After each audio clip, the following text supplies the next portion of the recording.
Goeiemôre, good morning. Ons hoop julle is gereed vir nog 'n heerlike program saam met ons. Inderdaad, doen dan nou anders te saam met twee ou sterretjies soos ek en jy wat Ai, Pieter. hier uit die koue naweek uit en maandag wat verby is. Ek weet nie, maar dit is seker maar wat ons kan verwag van winter, nê?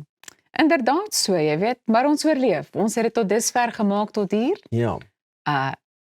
En ons sal maar kyk En hoe jy lyk al jy lyk sprankelend vanmôre, man. Baie dankie. Ja, nee, ek gaan ook sommer my Yes, jy moue ook. oprol. Ja, nee, Ja, kyk nee. net hoe pragtig Kyk lyk net so, sy. ek is nou gereed vir Huh? die somer of Nee, daar gaan ek ook nou in die somer ingaan hierso. Daar waar jy ook al is, skryf jy 'n vars koppietjie koffietjie, rol ook jou moue op, want hier gaan ons om jou te vertel wat jy in vandag se program kan verwag. Ons gesels met Estie Cockcroft van Screen Smart oor hoe kinders slim en veilig met tegnologie kan omgaan. Die hoof van die St. John's College gesels oor die 9de Pink Derby wat op 20 Junie plaasgevind het. Ons ondersoek die ware betekenis van die kredietkrisis met Leonie van Pletsen en ons finansiële kenner Thys van Sail. En dan is Skalk Besuidenhout hier om te kom gesels oor sy nuwe show. Hey, die wil sê. As hy oud juggies neem vandag die ateljee oor. Is dit, jy sien. Ek is spyt dat jy vandag met hom gesels, hoor, maar dis maar reg. Jy kan maar hierdie een keer met hom gesels. Jy weet nie, die ding is, julle gesels voor die tyd en na die tyd land en sand en ek het nog maar net my 10 minute wat ek met hom kan deel. Ons sal Kempton trots maak, Pieter. Ek weet. Maar luister gou hierson hè. Ek het 'n baie lekker storie vir jou, want dis lekker as jy 'n storie kan deel van mense met internasionale sukses wat jy ook nou natuurlik hier in Suid-Afrika leer ken het en jy weet bande mee gehad het en so aan. Kyk net, nou lyk ek veel fancy. Die bekroonde Suid-Afrikaanse chef Chantel Dartnall is onlangs met een van Frankryk se mees gesogte staatsvererings bekroon. Sy is aangewys as Chevalier de l'Ordre National du Mérite. In kort is dit ridder van die Nasionale Orde van Verdienste. Hoe's daai?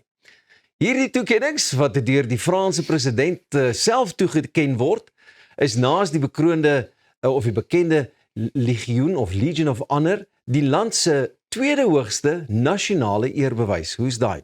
Dartnall is vir haar kulinaire vernuf wêreldwyd bekend. Sy het al 2 keer die titel as Suid-Afrika se topchef by die Eat Out toekennings ingepalm en is ook voorheen by die Luxury Travel Guide Awards aangewys as die wêreld se beste vroulike chef. Beste lekker. Baie van ons sal haar as die stigter van restaurant Mosaïek, wat jarelank as een van Suid-Afrika se heel beste fynproewersbestemmings beskou is, onthou. In 2021 het sy en haar familie na Frankryk verhuis nadat hulle die historiese Château de Danière in Bretagne gekoop het. Ek voel vandag baie Frans. Hierdie 19de eeuse kasteel is dit 'n luukse bestemming omskep en is nou die nuwe tuiste van restaurant Mosaïek. Vir Dartnall is hierdie toekenning besonder spesiaal omdat Frankryk haar loopbaan en passie vir kos oor baie jare inspireer het. Sy dra die eerbewys aan haar familie en haar span wat saam met haar die Franse kultuur, kuns en kookkuns vier op. Die restaurant se volgende groot doelwit natuurlik om daardie gesogte Michelin-ster te kan inpalm. Petit. Parlez-vous français? Fantastique, mon amour. Congratulations. Marie. Chantel, Dartnall. Dit was nou baie lekker. Maar jy die kos gesien dat hulle daar voorberei. Jong, dis allerlei fancy goeters. Jy moet dit dalk miskien met ons reël dat vir 'n kookles, jy weet, en dan kan jy dalk vir ons so 'n Franse ontbyt hier kom voorberei, Pieter. Dit is baie maklik want dit is mos net sulke klein porsies. Inderdaad so. So klein. Hallo matigheid vir dingetjie, ja. Nee, kyk, hierdie is nou nie daardie tipe bestemming wat as jy nou by Lamb Jams 'n lekker skaapie gaan eet het en so dan wil jy nou aan sit vir 'n vol eet. Nee, ek sê dit maar net tongnetjies, maar ek dink enige van ons sal graag so ervaring wil meemaak as jy dit nog nie gedoen het nie. 'n fynproewer extraordinaire. Wat dit beheer. Okay, nou moet ek probeer om nie te lag wanneer ek hierdie volgende storie moet lees nie, maar goed. Pieter, ek het vir jou 'n ander interessante brokkie. Ek luister. Aanhangers van die gewilde boekreeks Pretty Little Liars is omgekrap nadat lesers ontdek het dat sekere popkultuurverwysings in die e-boek weergawe van die oorspronklike romans verander is. Ek wonder of so iets jou ook sal ontstel. Maar die reeks deur Sarah Shepard, wat deur Sarah Shepard geskryf is oorspronklik in 2006 gepubliseer en speel in die middel 2000s af. Nou lesers het egter onlangs opgemerk dat sommige verwysings na alternatiewe, meer moderne verwysings verander is. Dus meer relevant vir vandag se jong lesers. Een van die grootste veranderinge wat blykbaar aanlyn opslag gemaak het, is 'n verwysing na die destyds gewilde TV-program Fear Factor, wat met 'n verwysing na TikTok vervang is. In die aangepaste weergawe nooi 'n karakter haar vriende uit om na 'n TikTok-video te kyk, maar TikTok het eers meer as 'n dekade na die boek se publikasie ontstaan. Nou hierdie veranderinge het vinnig 'n vurige debat op sosiale media ontketen. Baie lesers meen dat die aanpassings die tydperk waarin die storie afspeel ondermyn en doen dus skade aan die boeke se oorspronklike atmosfeer of stemming.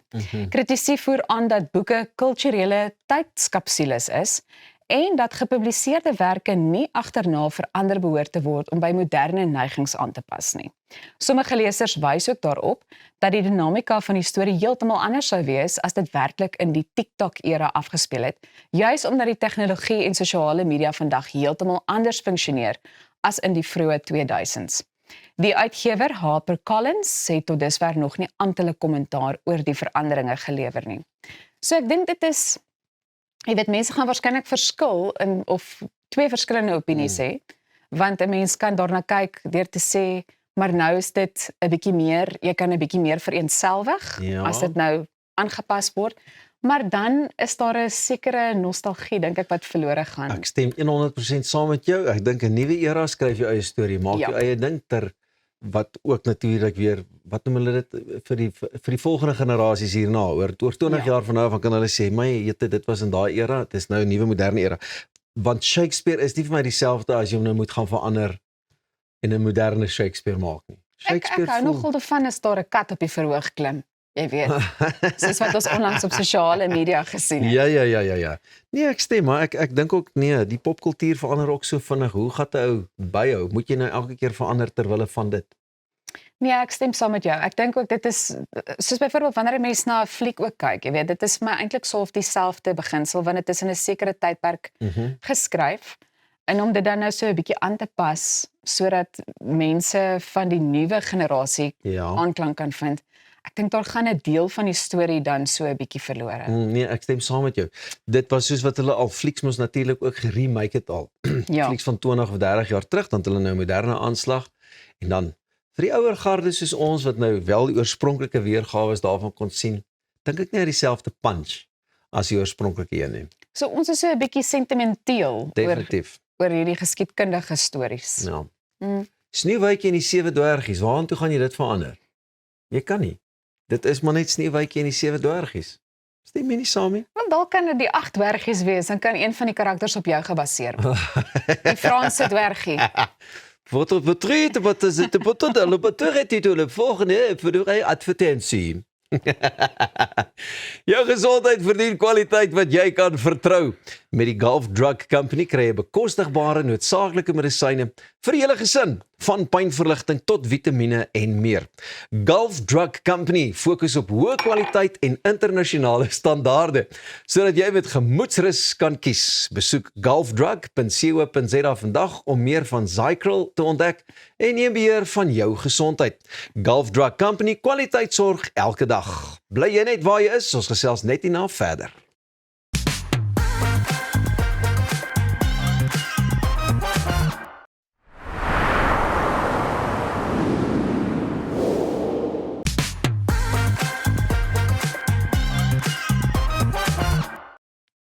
In 'n wêreld waar kinders van kleins af met slimfone, tablette, rekenaarspeletjies en sosiale media groot word, is die vraag nie meer of hulle tegnologie gaan gebruik nie, maar hoe hulle dit veilig en verantwoordelik gaan gebruik. Ons verwelkom vandag die stigter van Screen Smarts en skrywer van die nuwe boek Skermslim, 'n gids vir veilig speel in die digitale ruimte, Estie Cockcroft. Baie welkom hier by ons. Dankie, Alta. Goed, nou jy werk al sedert 2018 met kinders, tieners en ouers. So wat is die grootste veranderinge wat jy die afgelope paar jaar in kinders se tegnologie gebruik of die gebruik van tegnologie gesien het? Dit is so 'n goeie vraag om mee te begin. So, ek dink toe ek begin het in 2018, het ons baie gepraat oor cyberbullies, ons het baie gepraat met kinders oor sosiale media, en ons het gesien dat kinders is besig, dat jong mense meer depressief is en meer angstig is as wat hulle van tevore was. Maar ons het geen manier gehad om te bewys dat dit is hulle skermtyd wat 'n impak op hulle het nie. Ek dink vandag in 2026 het ons fantastiese navorsing waarop ons dit kan baseer en ons weet dat sosiale media nie goed vir 'n kind se geestesgesondheid is nie, dat skermtyd kinders wegvat van dinge wat baie belangrik is vir hulle ontwikkeling en so aan. So ek dink die grootste verandering is dat ons het nou die kennis wat ons nie gehad het in 2018 nie en ons kan beter besluite neem as ouers. En dit is baie interessant om te sien hoe die verskillende lande besig is om belangrike besluite te neem na aanleiding van sosiale media gebruik wanneer dit kom by kinders, maar dis dalk 'n gesprek vir 'n ander dag. Ek wil wel vir jou vra, hierdie boek is spesifiek gemik op amper tieners. Waarom is hierdie ouderdomsgroep so belangrik? Wel, weet jy, die statistiek is nou dat meeste kinders globaal kry hulle eerste tablet of slimfoon op die ouderdom van 10. En so het ek gevoel 'n ouderdomsgroep van 8 tot 12 is eintlik 'n baie lekker ouderdomsgroep om te begin om hierdie gesprekke te hê, want ek dink kinders moet die kennis hê om goeie besluite te neem wanneer hulle tegnologie gebruik. Ek is baie pro-tegnologie, ek dink kinders moet tegnologie gebruik, hulle moet toegang hê, maar ons kan hulle van 'n vroeë ouderdom af leer om goeie besluite te neem wanneer hulle tegnologie gebruik. Vertel my so 'n bietjie meer, want jy verwys na hierdie boek as 'n gids. Ja, so dit is 'n gids, ek dink dit is 'n lekker boekie, want jy kan hom of van hoek tot kant lees, of jy kan, as jy 'n spesifieke probleem het, kan jy agterin gaan, jy kan gaan kyk, okay, ek sukkel nou so 'n bietjie met 'n KI metgeselbot waarmee ek gesels, laat ek gaan kyk waar is die inligting en dan dit gaan lees. Ek dink wat ook baie lekker is van die boek is daar is QR-kodes, so 'n kind, ons het besluit om dit ook van pas te maak vir die era waarin ons is, so 'n kind kan die QR-kodes scan en eintlik maar kyk na die waarin dit hom vat en dit is dan 'n video wat dan vir hom 'n aktiwiteit gee. En dan het ek ook in die boek 'n KI-bot ingeskryf, wat, ek dink my redakteurs het gedink ek was mal toe ek daarmee begin het, maar die KI-bot bot elke nou en dan in die teks in en sê, ek het vir jou 'n oulike idee of ek het vir jou 'n statistiek of hy neem eintlik oor soos wat KI eintlik maar doen en dan gee hy allerlei idees en so en dit is eintlik lekker humor wat ook in die boek ingekom het. So ja, ideaal vir 'n amper tiener, 8 tot 12-jarige en ek dink dis eintlik nogal baie snaakse boek. Dit is nie doom and gloom nie. Dis 'n snaakse boek, dis 'n lekker boek en dis 'n lekker dun boekie. En ons het probeer om die inligting regtig op te breek in klein eethappie groot is. Jy weet dat dit nie 'n groot maaltyd op een slag is nie. Ja, en dan op so 'n manier is dit ook nie oorweldigend vir die kinders wat dit lees nie. Ja, jy wil nie so HAT, so 'n dik boek optel nie. Jy wil 'n klein dun boekie optel. Dit voel makliker. Sê vir my, wat is sommige van die grootste uitdagings waarmee kinders in vandag se tyd te doen het wanneer 'n mens fokus op tegnologie? Ja, kyk, ek dink een van die groot probleme wat ek sien is net die breek van koneksie in families. So families eet nie noodwendig meer aandete saam nie. So kinders het nie die geleentheid om met hulle ouers regtig daai indiepte gesprekke te voer nie. Ek dink dat skerms regtig kinders wegtrek van hulle pelle, van hulle sosialisering, van alles wat eintlik baie gesond is vir hulle. En dan ek dink die ander ding wat ons sien is dat mense soek vir menslike interaksie en menslike koneksie in hulle digitale spasies, maar eintlik is dit nie regtig moontlik nie.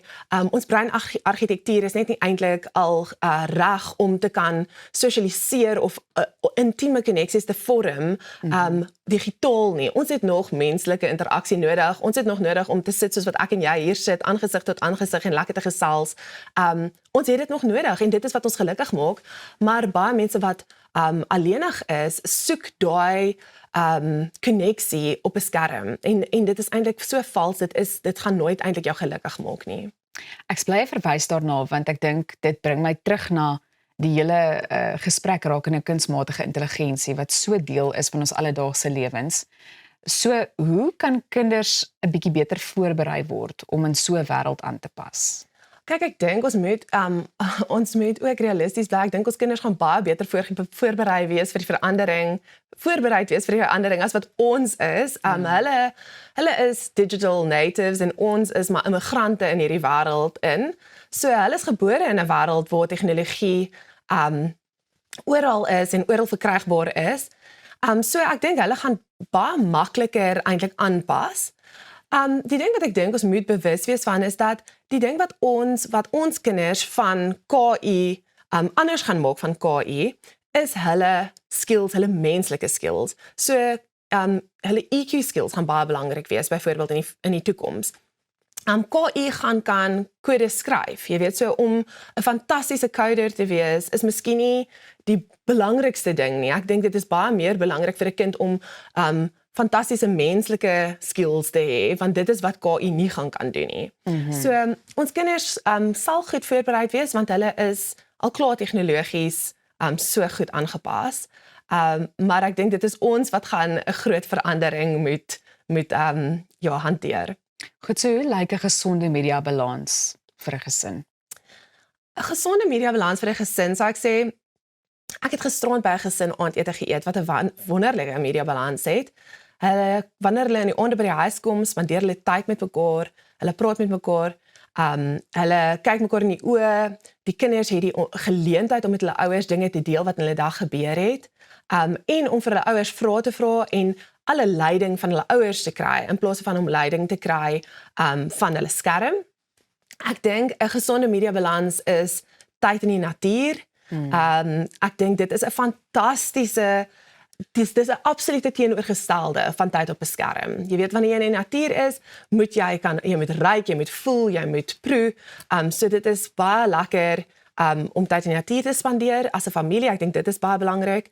En dan dink ek dit is ook belangrik om altyd jou kind te laat voel dat hulle is meer belangrik as wat ook al op jou skerm aangaan. Jy weet, so as jou kind jou aandag probeer kry terwyl jy op 'n skerm is, ek kan baie keer so frustreerd raak as hulle aan my karring wanneer ek nou besig is met iets, maar ons moet probeer om vir hulle dan ons aandag te gee om te sê, kyk, hierdie wat ook al hierdie is nie my prioriteit en jy is my prioriteit.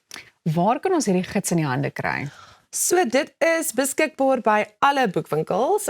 So Exclusive Books, P&R, Bargain Books op Takealot en dan op Amazon as 'n e-boek. So dit was nou eintlik baie lekker om die e-boek ook te hê want ek het die ander dag 'n video gekry uit Holland uit van 'n seentjie wat dit op sy tablet lees en dit was my baie lekker. Ek kan dit glo want so weet jy, dit is besig om die verskil te maak wat beplan was of wat deel van die groot plan was. Goed, net om alles basies saam te vat miskien, is jy bekommerd oor kinders se aanlyn veiligheid? Ja, ek sou gejok het, ek wil baie graag 'n positiewe antwoord gee, maar ek sou gejok het as ek gesê het, ek is nie bekommerd oor kinders se aanlyn veiligheid nie. Ek dink baie ouers is net nie bewus van wat daar buite is nie. Kyk, die wonder van die internet is dat ons 'n globale pot kennis het wat ons kan in deelneem, en almal kan iets op die internet laai en so kan ons almal se kennis deel, maar natuurlik is daar ook griesame mense wat allerlei dinge op die internet sit wat nie gesond is nie. En so kinders is blootgestel aan dinge wat regtig eintlik hulle innocence steel. Ja. En wat hulle nie toelaat om kind te wees vir so lank as moontlik nie. En dit is hoekom ek die boek geskryf het, want ek wil hê kinders moet kan kind wees vir so lank as wat hulle wil.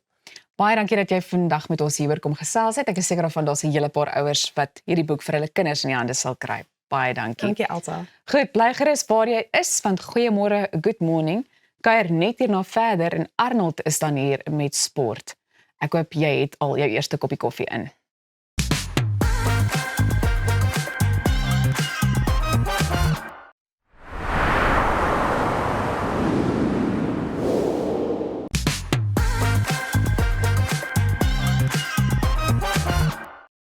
Jy is ingeskakel op Goeiemôre, good morning, lekker om jou saam met ons te hê.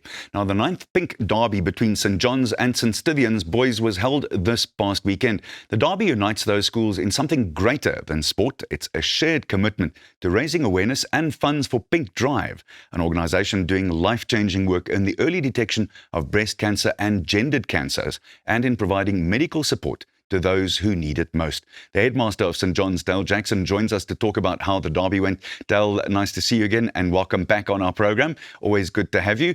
Talk to me about how this started, and with a decade of it almost done, what's been achieved so far. Yeah, thanks, Arnold, and morning to everyone, morning to the listeners. Yeah, this is our 9th Pink Derby with St. Stithians. We're in partnership with St. Stithians. As you say, it's been going for almost a decade now, and it seems to grow every single year, just trying to unite two wonderful boys' schools for something bigger than schoolboy sport. In this case, to support Pink Drive and their drive for early detection against breast cancer and other gendered cancers. If I take a look at your program here, it looked absolutely magnificent. In fact, I read through it and I was quite jealous that I wasn't there. For instance, the choirs in the chapel. Of course, we all know how gorgeous that chapel of yours is. But this was a whole day which was started off that way. Talk to me about the choirs and the inter-competition on virtually every level of school sport and culture.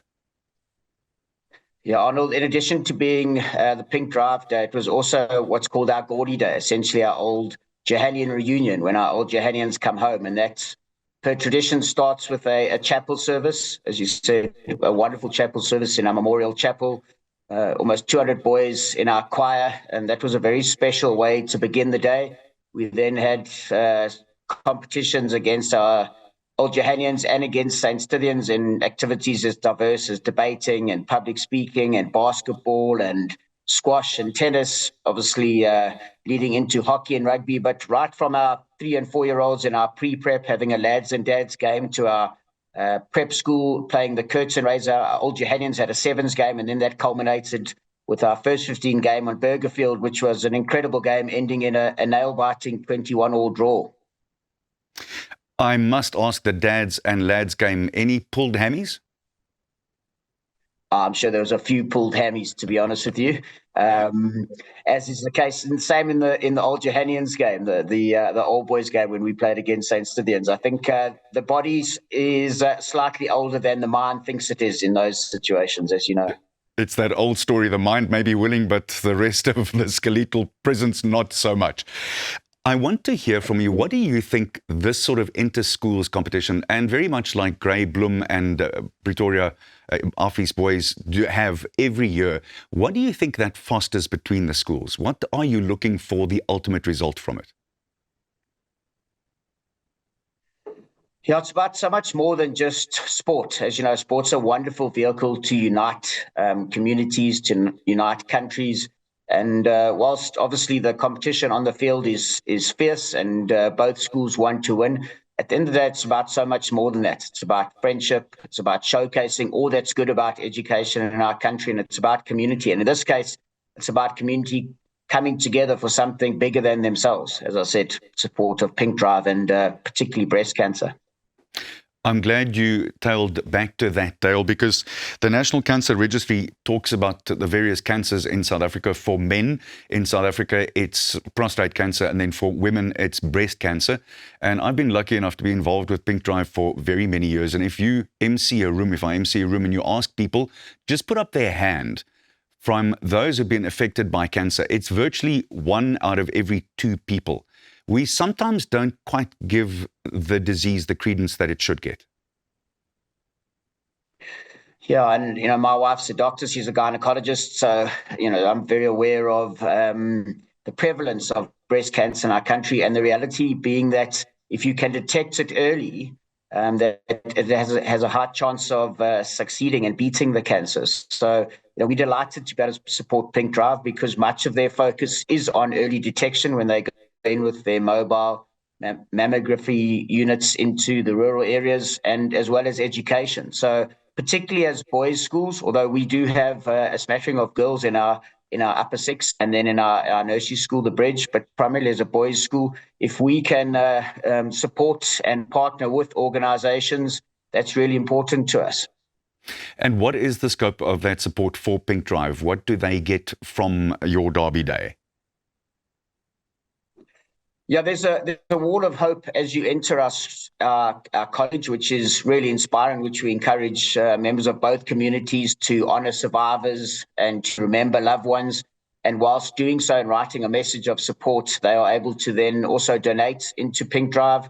There was an ability to donate online by scanning a QR code. And so in the past, we've raised 20, 30,000 a year. We're hoping to do more so for this year through both communities.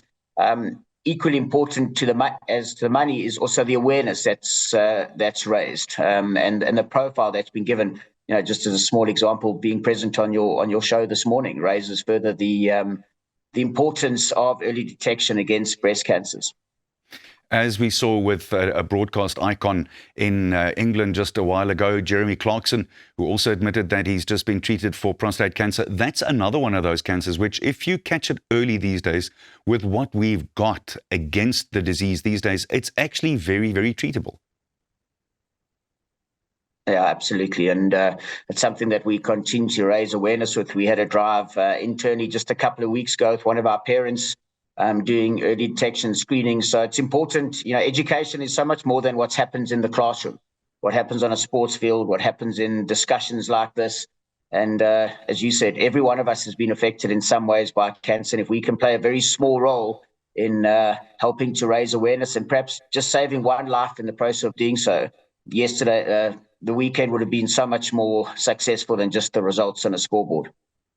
Indeed, that makes a very, very good point. Let's talk about some of the results. And I know there are some schools that don't necessarily want to talk about results, but I guess in this one should ask, let's start with the tennis. How did that go for you guys? Yeah, tennis was against our Old Johannians. So some of the fixtures, like the hockey and rugby, was against St. Stithians, but many of the other fixtures were against our Old Johannians. I think in some cases there, the officials were somewhat lenient towards the more advanced aged side of the competition. From a hockey and rugby perspective, results, as they often are in derbies, were very even. As I said, our first 15, a very credible 21-all draw. We were 21-0 up at halftime, and they came back, which is wonderful. And likewise, our hockey was a 4-all crack of a game, with us being 4-2 down and then us coming back. So that's what schoolboy sports is all about: healthy competition, rivalry, and at the end of the day, you soon forget the numbers on the scoreboard and you remember the friendships made and the experiences gained. Of course, that's exactly what it's all about. Dale, what's next for you guys on your calendar, lastly and shortly? Fortunately or unfortunately, that was our last game of the season. So our boys go into their mid-year exams now, and I think they'd rather be running around on a rugby field, to be honest with you. But such is life of a school. We head very quickly onto the next phase, and as I say, it's exams coming up. We got our midterm break this weekend, which everyone in our community is greatly looking forward to. Indeed, Dale, thank you so much for your time. Really appreciate that. Dale Jackson van St. John's. Bly ingeskakel, ons gesels net hierna oor die kredietkrisis wat niemand besef 'n krisis is nie, maar ek weet dit.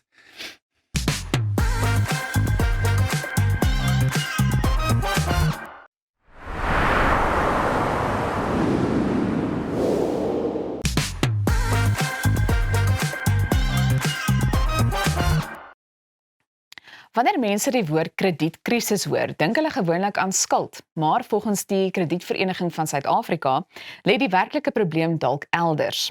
Miljoene Suid-Afrikaners kry eenvoudig nie toegang tot formele krediet nie. Om meer hieroor te gesels, verwelkom ons vandag die uitvoerende hoof van hierdie vereniging, Leonie van Pletsen, en dan het ons ook ons eie finansiële kenner, Thys van Sail, hier in die ateljee. Baie welkom aan albei van julle. Dankie. Goed, so ek wil graag met jou begin en vra, julle sê die grootste kredietkrisis in Suid-Afrika is nie skuld nie, maar toegang. Wat presies bedoel julle daarmee? Ons sukkel baie die laaste ruk om te sien dat verbruikers krediet kry tot gereguleerde kredietverskaffers. So almal fokus op skuld en dat daar baie skuld in Suid-Afrika is, en dit is letterlik die geval, maar verbruikers gaan ook na die ongereguleerde mark toe as hulle afgekeur word van gereguleerde krediet. Ek dink ja, baie keer as mense ook byvoorbeeld gaan kyk, Elsa, die probleem wat hulle sê, is daai gereguleerd teenoor nie gereguleerd. En baie kere, as mense wil geld hê, dan sluit tot die uiterste gaan om wel geld te kan bekom, veral as daar nood is.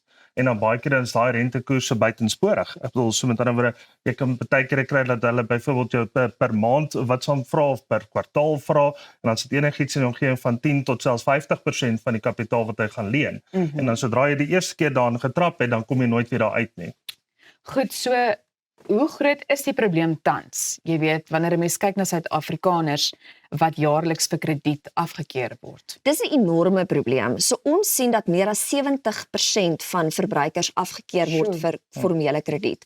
So dit beteken nie die behoefte vir krediet gaan weg nie. So hulle gaan byvoorbeeld na 'n nuwe bank, instansie toe wat gereguleer is. Hulle word afgekeur, dan sien hulle maar hoorie ek moet nog skoolfonds betaal, hier was 'n krisis in my lewe gewees en dan gaan hulle na die ongereguleerde mark toe. En die probleem is daar's geen beskerming vir die verbruiker nie. So niks in die kredietwet tel vir daai verbruiker nie en dis presies so waar hulle 50 tot 100% rente per maand gevra word. Is daar miskien ander risiko's wat jy kan uitsonder waarvan mense bewus behoort te wees? Ek dink die grootste risiko's is as jy na 'n kredietverskaffer toe gaan en hy vra vir jou vir dokumentasie soos 'n ID wat hy wil hou of hy wil jou bankkaart hou of hy wil jou PIN nommer hou, dan moet jy onmiddellik weet jy wat, hier's 'n groot probleem.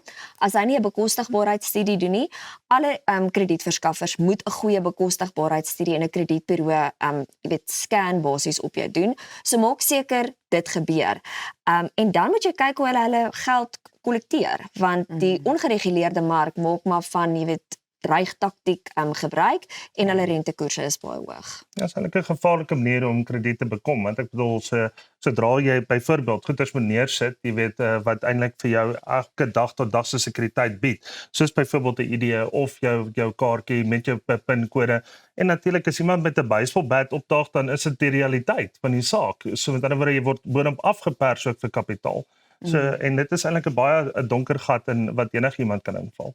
Maar die mense is maar oor die algemeen seker oningelig, jy weet. Hulle is nie bewus daarvan dat dinge ook so vinnig hand uit kan ruk nie. Die mense is desperaat. Dis die probleem, is hulle word afgekeur van krediet, maar hulle kort nog steeds krediet. So die oplossing is dat daar sekere veranderinge in die kredietwet gebeur. As ek kyk na die formele kredietmark, wie ons verteenwoordig is, ons fooie en ons rentes is meer as 11 jaar terug hersien. So wat nou gebeur is, baie van gereguleerde kredietverskaffers raak nou ongereguleer oor dat die fooie nie op, basies op standaard is met al die wette wat ons moet nakom nie. So ons vra dat daar 'n hersiening is van die kredietwet en van die fooie wat plaasvind en nie sodat ons alle verbruikers kan goedkeur nie, maar sodat ons die regte verbruikers kan goedkeur, want die nood vir krediet gaan nie weg nie. Hulle kyk net na ander plekke om krediet te kry en wat ons ook sien is dat dobbel nou 'n groot probleem raak. Want nou dobbel hulle om hierdie masjinisas af te betaal en dit maak dit net erger. Ja, so sluit dit aan by die feit dat jy voel die regulasies is verouderd. Verseker. So ek dink daar is sekere veranderinge wat moet plaasvind oor die fooie, oor bekostigbaarheidsstudies om te kyk hoe ons ook klein besighede kan help. Want wat ons nou sien is ons kan nie, ons het nie die aptyd om vir risiko, voorsiening te maak nie. So ons moet kyk na die bekostigbaarheidsstudies dat dit verander word en ook na die rente en die fooie.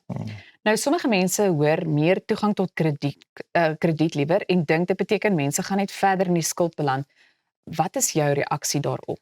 Dit is glad nie die geval nie. Ek dink as ons kyk na die kredietwet, is daar sekere riglyne wat die kredietverskaffers aan moet voldoen om die verbruiker te beskerm. So die bekostigbaarheidsstudies, die kredietbureaus checks wat hulle moet doen. So ons het riglyne, ons probeer die verbruiker beskerm, maar as jy meer as 70% van die van die verbruikers afkeer, het hulle nie 'n ander keuse nie. Dan gaan hulle na die ongereguleerde mark toe.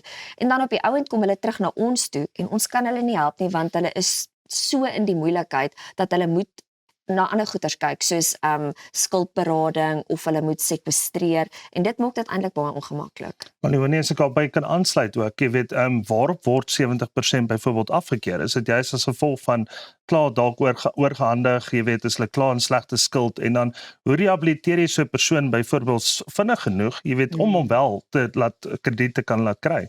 So ons probleem wat ons sien is baie van die mense wat uit matriek uitkom.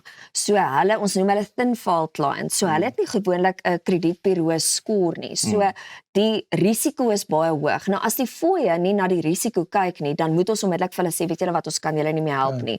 Wat beteken, daai ouens gaan onmiddellik na die ongereguleerde mark Of toe. dierskuld wat Yes. gereguleerd is. En dan Yes. val hy byvoorbeeld dan nou in die moeilikheid as gevolg van dat hy nie daai dierskuld noodwendig kan diens nie. Yes, en dis die groot probleem. So van die get-go af sê vir hom, ek gaan jou nie kan help nie as jy jou eie besigheid wil begin, jy kan dit nie by ons kry nie en dis wat dit moeilik maak. En dan kom hulle, ons noem dit 'n debt cycle en dan sukkel hulle verskriklik om uit dit uit te kom. Maar dink jy dit is nonsens dat jy 'n krediettelling moet opbou? Byvoorbeeld nou soos hierdie FinFiles nie. So jy kom nou net uit matriek uit, jy's 'n entrepreneur en nou soek jy jou eerste besigheidslening. Nou sê hulle vir jou nee, ek kan nie vir jou 'n krediet gee nie want jy het nie 'n score nie. Ja. So Ja. dit is ons nou absoluut nonsens. Kyk, dit is die enigste manier hoe 'n kredietverskaffer kan bepaal of die ou kan terugbetaal. Maar ons wil graag daai ouens help want baie van hierdie mense wat uit matriek uitkom, hulle het baie goeie besigheidsidees, maar hulle risiko is so hoog.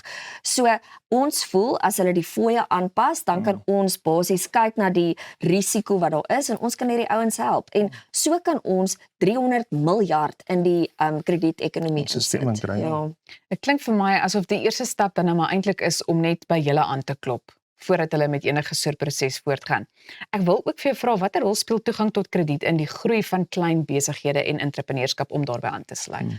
Dit speel 'n enorme rol. So ons sien op hierdie stadium dat 'n klomp verbruikers wil klein besighede oopmaak. Hulle wil byvoorbeeld nuwe wiele vir hulle taxi koop of hulle wil hulle spaza shop, hulle wil nuwe jy weet goedjies in hulle spaza shop sit.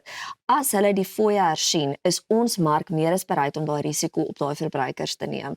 En ek dink dit is baie belangrik om selfs te kyk na prokureurs wat nou net klaar gestudeer het. Hulle moet 'n praktyk oopmaak, maar hierdie ouens kry nie bekostigbare krediet nie want hulle het nie die nodige jy weet kredietbureau score sodat ons daarna kan kyk nie. So ons voel regtig ons kan 'n groot, jy weet, enorme verskil maak in Suid-Afrika waar ons nuwe, jy weet, werk kan skep, nuwe klein besighede kan ondersteun as daar gekyk word na die nasionale kredietwet. En ek dink dit is so 'n belangrike onderwerp wat maar eintlik gereeld bespreek moet word. Maar baie dankie aan albei van julle dat julle vandag hier Ja. kom aangesluit het vir die spesifieke gesprek. Goed, maak seker jy bly ingeskakel want Skalk Besuidenhout kuier net hierna in die ateljee. Jy's ingeskakel by Goeiemôre Good Morning. Maak ook seker jy volg ons op al ons sosiale media platforms om op hoogte van sake te bly.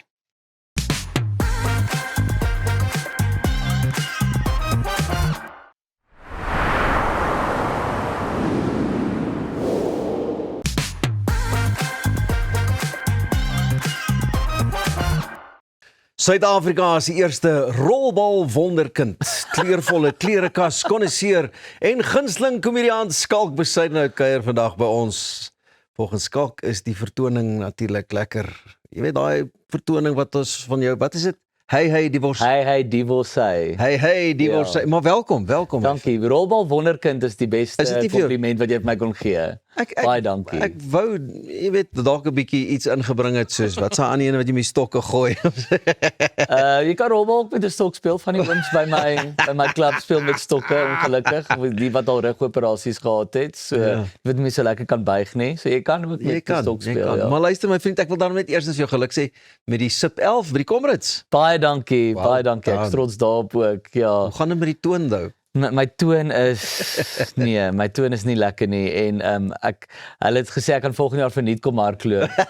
Maar ek weet nie of ek hulle gaan opneem op daai offer nie want die Comrades ek moet ook net bietjie mense reality check want almal wat die Comrades hardloop sê net vir jou jy moet dit doen, is ongelooflik. Ja, dit is, maar dit is 'n helse ding om aan te pak, hoor. Dit is moeilik op die dag.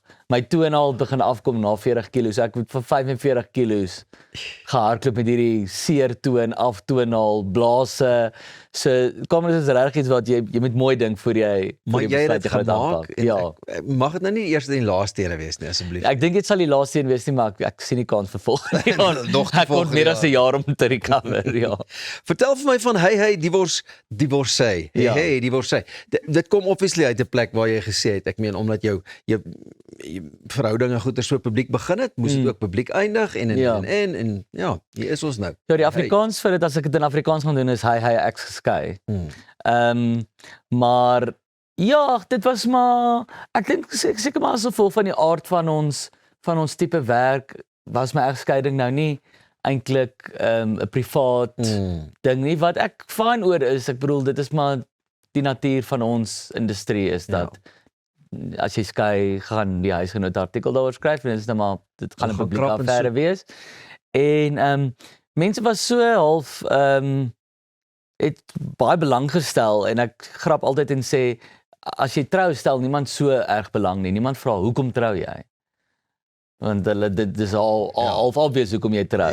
Maar as jy skei dan wil almal nou weet hoekom het jy geskei? Wat is die redes? Wat het gebeur? Is daar een of ander skandaal? Toe dog ek gaan 'n show skryf daaroor. Maar die show gaan eintlik baie meer net oor persoonlik waardeur ek deur was met dit en die pyn en goed wat daarmee gepaard gegaan het.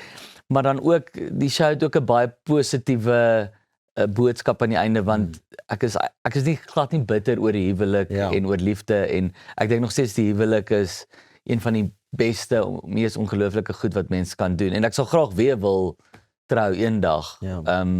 Ek word net bietjie dis is nou die kamera, ek word net gou 'n jaar of 2 weer.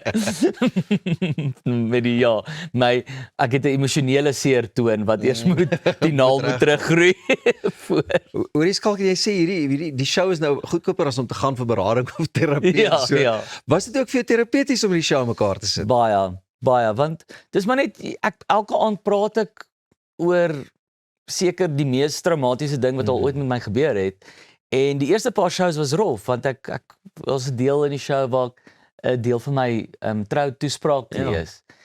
En jy deel dit met mense en dit was ook vir my, ek het ook gewik en weeg van hoeveel moet ek nou deel eintlik in die show, maar ek het toe voluit gegaan en ek deel redelik alles.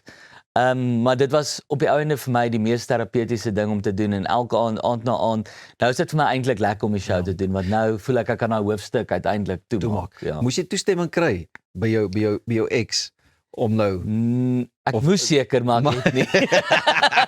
Jy weet mos hoe kan party mense nou aangaan. Maar jy het nooit dit of dat nie. Hulle kan maar moeilik raak. Ag die show gaan eintlik meer oor my en minder oor haar en ek sê nie enigiets.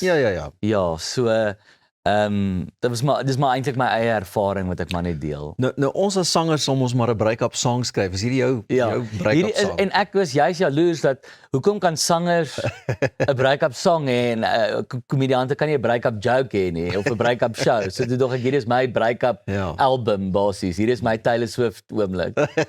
Hoor jy die ander ding is ook, ek meen as jy nou kyk na die internasionale komediante en mense sien ons altyd, jy's altyd mos maar die een met die glinster in die oog en jy's altyd reg vir 'n joke, maar ek meen soos hierdie is 'n ding waardeur 'n ou gaan en ons is eintlik ook maar sagge aarde mensies. Ek praat nie van ons, maar ek meen in die vermaaklikheidsbedryf. Ek dink komedie het oor die jare verander wat komediante deel deesdae baie meer oor hulle persoonlike lewens en dit kom met die goeie en die slegte. Jy kan nie net as dit goed gaan praat daaroor op die verhoog nie. Want die slegte goed, mense, soos ek sê, die huisgenoot of wat ook al, mense vind daarvan uit, en dan kom hulle show toe, en dan is dit amper eintlik vreemd as jy dit nie aanspreek nie, want hulle weet nou hierdie ding van jou, en hulle wil nou gaan, maar wat is nou jou opinie daaroor, of hoe voel jy daaroor? En soos met sangers ook, die gehoor stap so pad met jou. Jy weet, hulle deel in jou blydskap. Toe ek getrou het ek gevoel, die mense wat my volg en ondersteun, het so gedeel in daai blydskap van die huwelik, en toe ek skei het ek ook gevoel, hulle deel half in die hartseer. Ek het baie nice boodskappe gekry van mense wat net gaan, jessie man, dit is nou tough, en sorry. Maar hulle reageer positief, dis en ons dink aan jou, en hulle gaan so op hierdie ding saam met jou, so ek wil hulle in die shows ook saam bring, op die reis. Is dit nodig om baie keer die show op 'n manier aan te pas vir die verskillende gehore?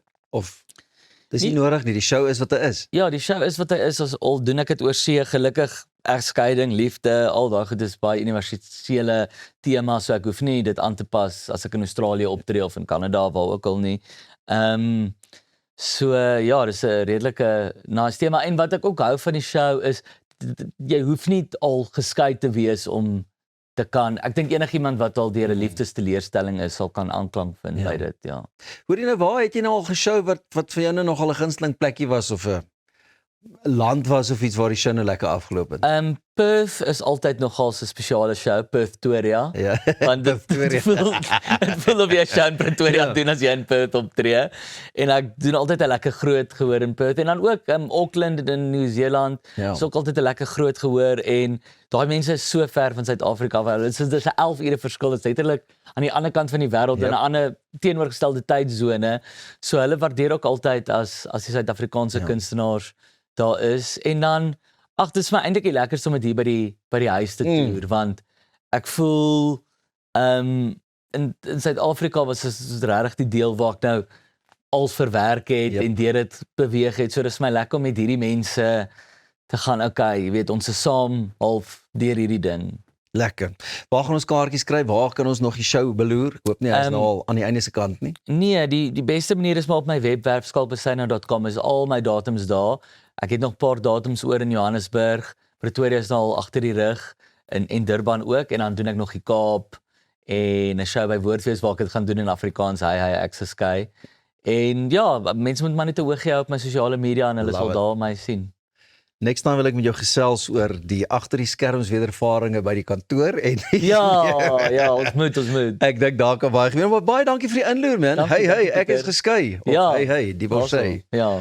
Skalkbesynou, die legendariese rolbalkampioen. Ek maak dit 'n grapjie.